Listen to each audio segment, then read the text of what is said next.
খিদা লাগেছে আব্বু?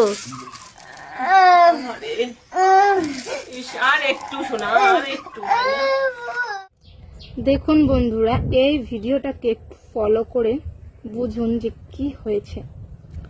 এই যে ছোট বাচ্চাটি সারাদিন রোজা রেখেছে, খিদের যন্ত্রণায় তার আত্মাটা কতটা কষ্ট পাচ্ছে সেটা যাদের খিদার যন্ত্রণা তারাই বুঝবেন।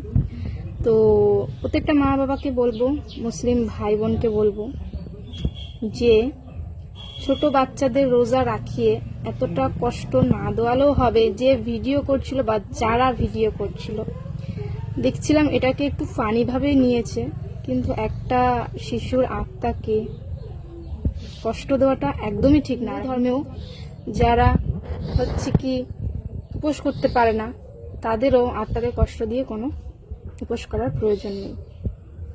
ধন্যবাদ।